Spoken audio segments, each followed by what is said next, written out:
Nam Mo fundamental teacher Shakyamuni Buddha. There are stories that seem to be just small things in everyday life. But when we look closely, we see hidden in them a profound principle of cause and effect. Helping others is not just a temporary kindness, but also a seed sown for the future. One day it will sprout again, becoming a blessing for oneself. And the story of Truong Thanh, an ordinary farmer of the Song Dynasty, together with his destined connection with the family of Ly Trung, is a vivid testament to that very truth. During the Song Dynasty in Quang Thanh district of Trinh Chau Prefecture, there was a farmer named Truong Thanh, who was just 30 years old that year. He and his wife opened a small restaurant in the city. Although the income was not much, the family of three, Truong Thanh, his wife Ngọc Trân and their 9-year-old son, nicknamed Ho Tu, still lived a warm and harmonious life with close family ties. One morning, as the sun had just risen high, a young man appeared at the entrance of a small eatery.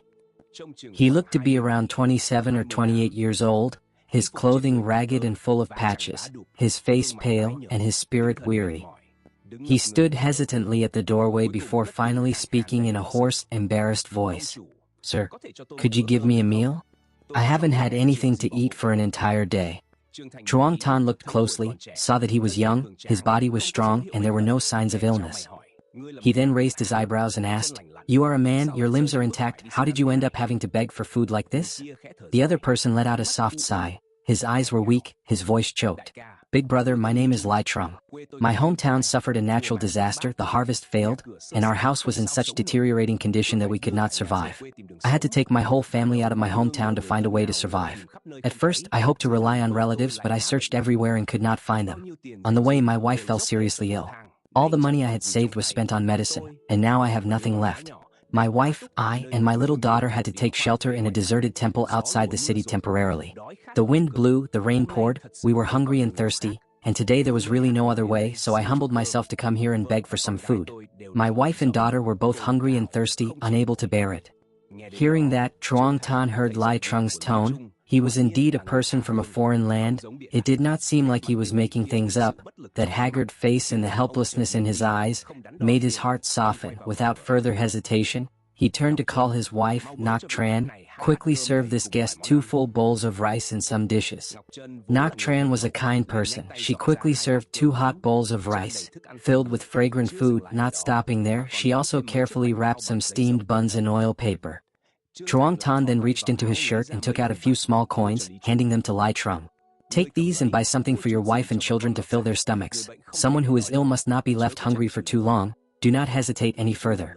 Ly Trung took them, his eyes immediately reddened, tears welled up in his eyes, his voice trembled and choked with sobs, unable to form words.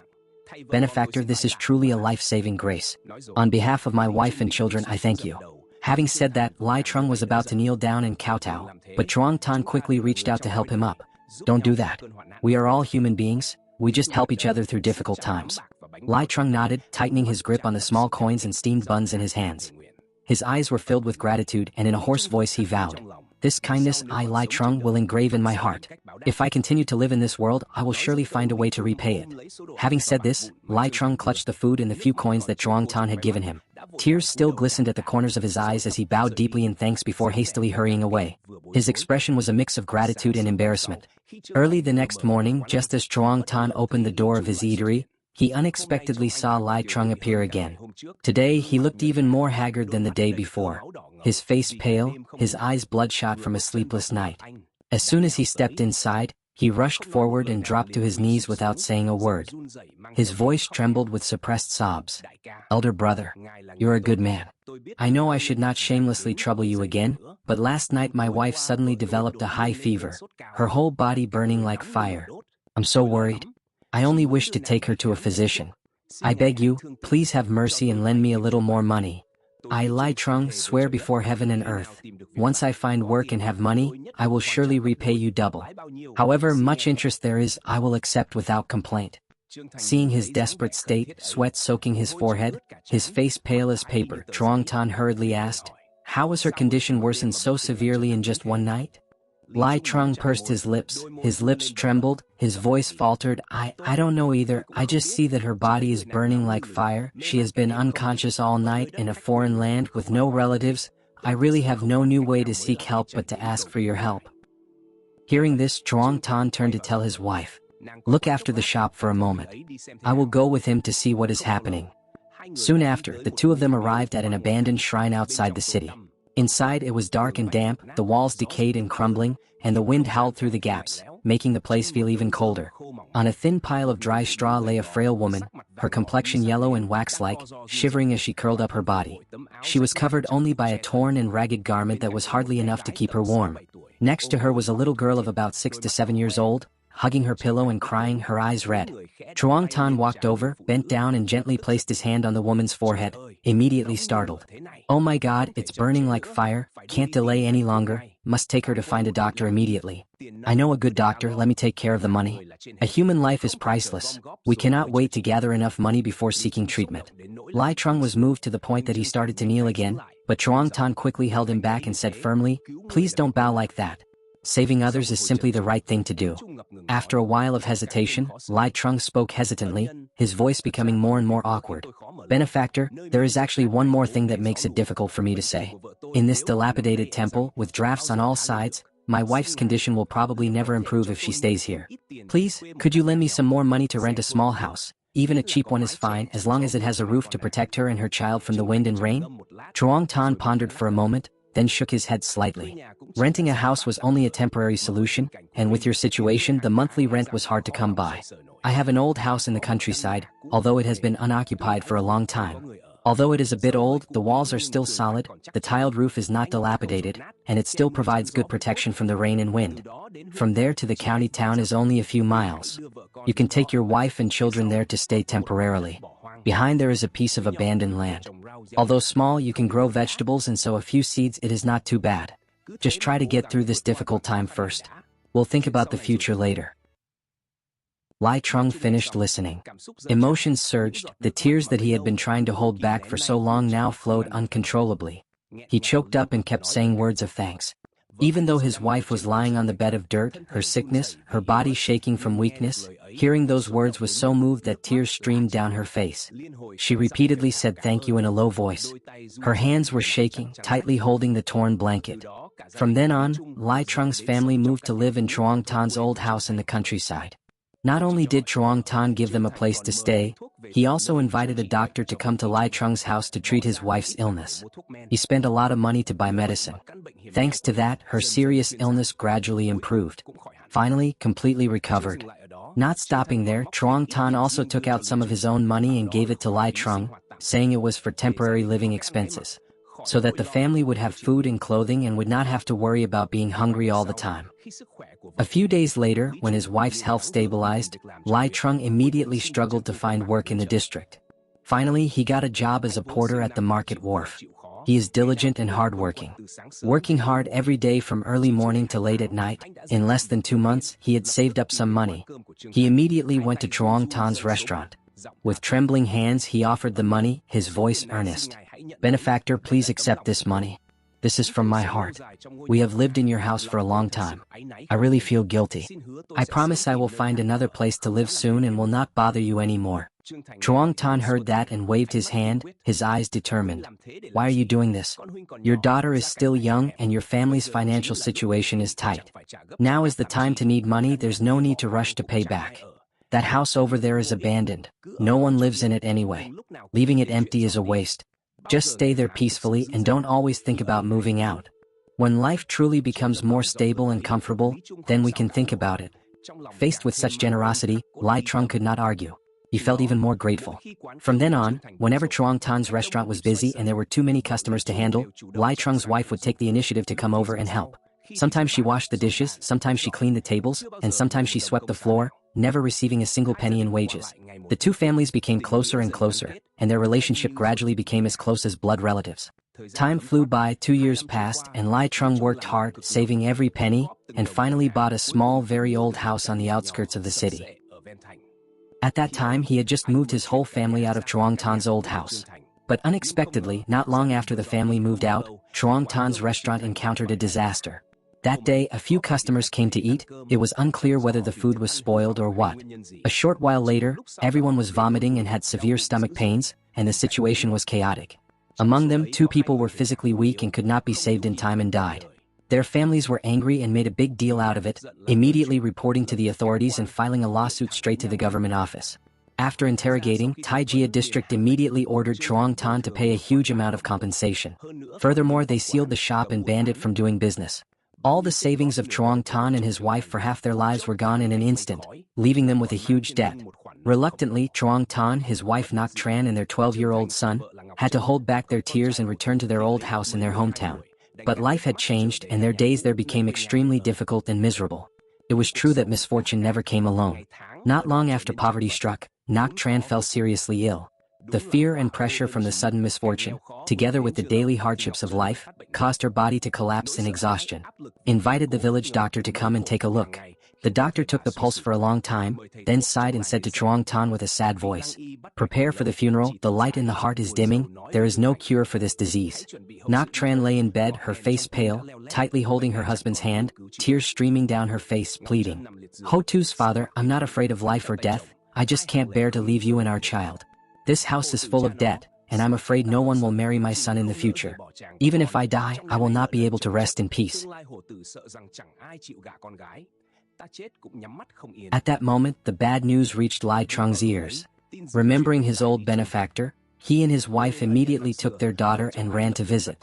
When they saw Ngọc Trân seriously ill and pale, both husband and wife were choked with grief, not knowing what to say. After a moment of silence, Ly Trung suddenly looked sternly at Truong Thanh and his wife, his voice firm. "Big brother, big sister-in-law, if you two don't mind, then please allow my little girl to get engaged to your son. She is 3 years younger than your son, but in the future she can be your daughter-in-law.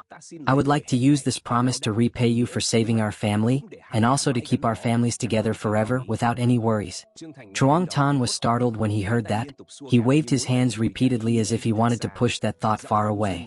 His voice was trembling but firm. "No, absolutely not.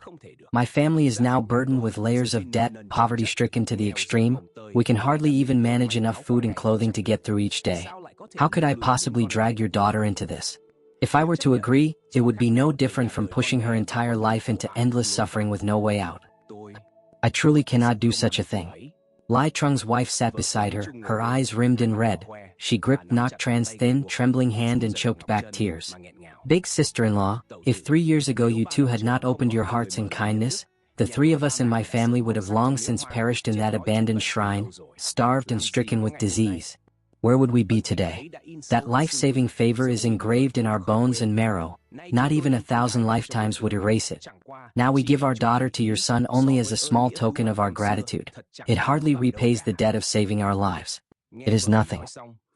After hearing his wife's words, Ly Trung could not contain his emotions. His eyes were red, his face was stern but filled with affection. He stood up straight, looked straight into the eyes of Truong Thanh and his wife, and each word he spoke was as firm as a nail. "Big brother, big sister-in-law, today this matter must be decided, there is no way to delay. That year, we were driven to the dead end. It was thanks to you two that we had food to eat, money to spend, a roof over our heads, and even a physician to treat us. You saved the 3 of our lives. That debt is heavier than the highest mountain and deeper than the ocean. Now your family has fallen into hard times. If we were to turn our backs on you simply because you are poor, would we still deserve to be called human?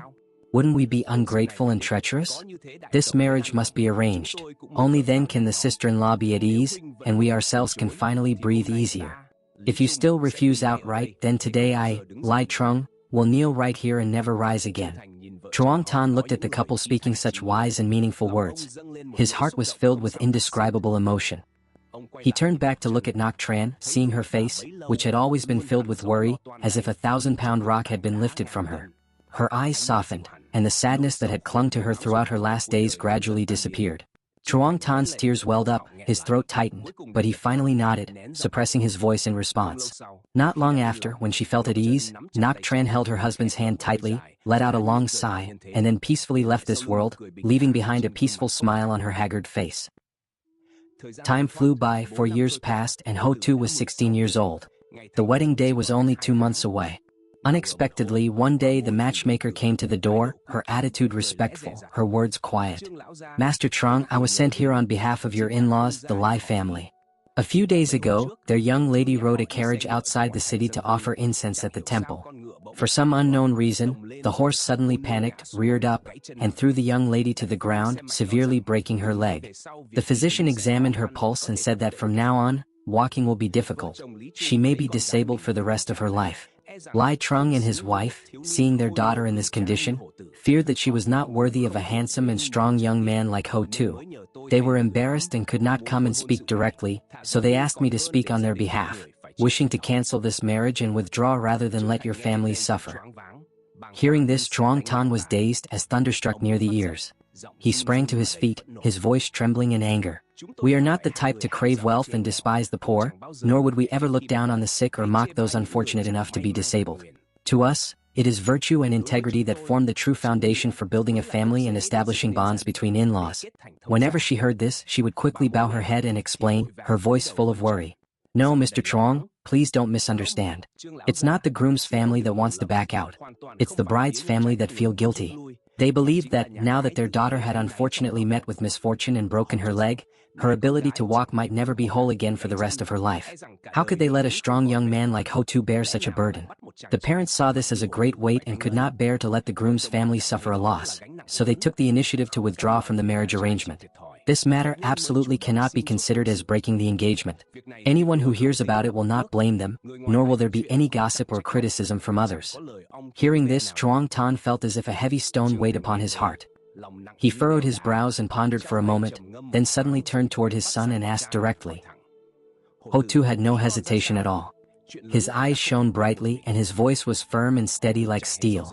Father, I may not have thought much, but my heart has long been clear. If just because she encountered misfortune we turn our backs on her, then wouldn't that mean we are faithless and unrighteous? Think about it, Father.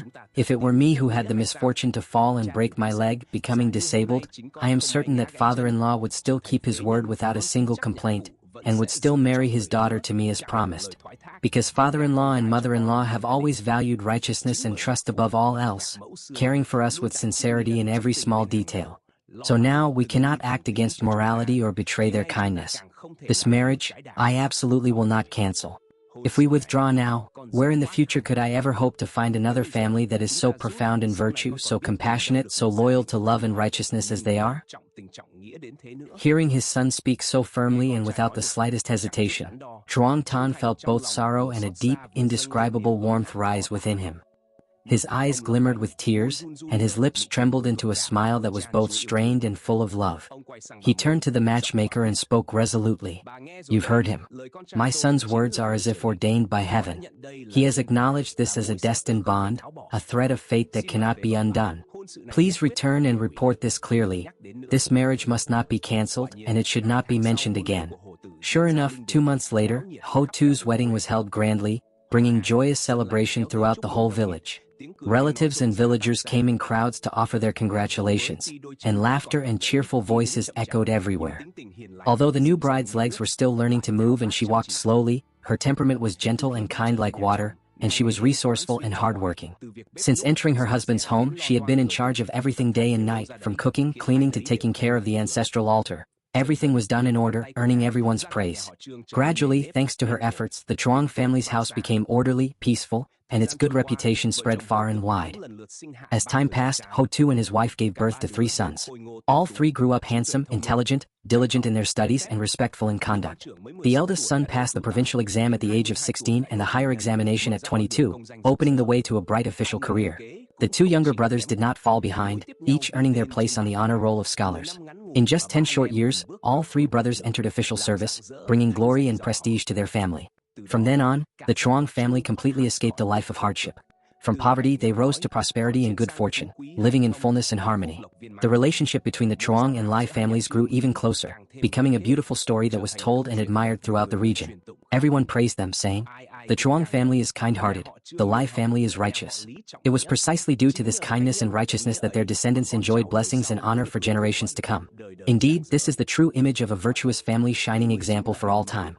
Good hearts, good family, one reaps what one sows. Where love and righteousness remain whole, blessings follow for generations. The story of Truong Thanh and Ly Trung is a vivid testament to a timeless truth. Good begets good and righteousness brings blessings. In the past, when Truong Thanh family was still doing reasonably well, he did not hesitate to help a family of travelers in dire straits. He gave them food, shelter, medicine, and even the chance to survive. That act of kindness did not only save 3 lives, it planted a seed of goodness. Later, when Truong Thanh himself fell into hardship, his livelihood collapsed and his wife was gravely ill, that seed of kindness sprouted, blossomed, and returned to him as blessings. Ly Trung and his wife remained steadfast in gratitude and loyalty. Not only did they refuse to abandon their benefactor, but they also even took the initiative to propose marriage ties between the 2 families, bringing peace to Ngọc Trân as she passed away and giving hope to a family he could rely on. And in the years that followed, blessings flowed in abundance. Their children grew successful and brought honor to the family. Thus, righteousness and gratitude passed down through generations, and virtue ripened into enduring fortune. In the Buddhist teachings, it is said that the law of cause and effect never errs, and that good and evil follow a person just like a shadow follows the body. When we reach out to help others, it may seem like a small act, but in truth, we are sowing seeds of virtue for ourselves and our families in the future. On the other hand, if we turn away and ignore others in their time of hardship, then when misfortune comes to us, there will be no one who reaches out a hand to save us. Life is like a great net in which every thread of connection is interwoven. Everyone has moments of weakness and moments when they need support.